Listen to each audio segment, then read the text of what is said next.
මේ පාර සාමාන්‍ය පෙළ විභාගයේ ලියන්න ඉන්න මගේ ශිෂ්‍යයෝ හැමෝටම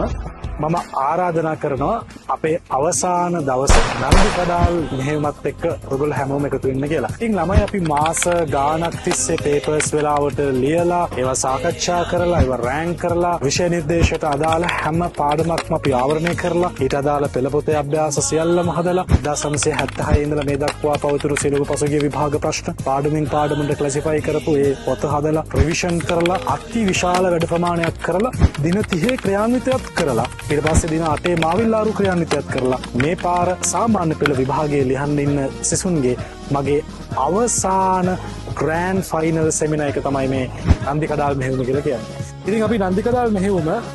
11 වෙනිදා හවස 6 ඉඳලා පැය 7ක් එක දිගට කරගෙන යන්න සියලු කටයුතු සූදානම් කරලා තියෙනවා. අපි එදා සාකච්ඡා කරන්නේ විශේෂ අනුමාන විභාග ප්‍රශ්න පත්‍රයක් සම්පූර්ණයෙන්ම ඒ කියන්නේ 1A 1B 2A 2B සම්පූර්ණ ආදර්ශ විභාග ප්‍රශ්න පත්‍රයක් අපි සාකච්ඡා කරනවා. විශේෂම දේ තමයි මේ ආදර්ශ විභාග ප්‍රශ්න පත්‍රය හදලා තියෙන්නේ පේපර් මාකින් යන ගුරුවරු කීප දෙනෙක් සම්බන්ධ කරගෙන මමත් ඇතුළු ඒ ගුරුවරු අපි සාකච්ඡා කරලා පසුගිය විභාග ප්‍රශ්න අවුරුදු 5ක් 6ක් එක දිගට ඇනලයිස් කරලා විශ්ලේෂණය කරලා මේ පාර එන්න පුළුවන් කියලා අපි විශ්වාස කරන ප්‍රශ්න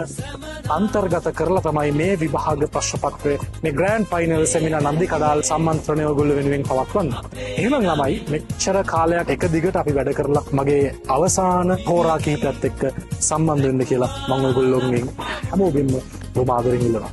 එහෙනම් අපි හම්බෙමු නන්දි කඩාල් මෙහෙයුමත් එක්ක.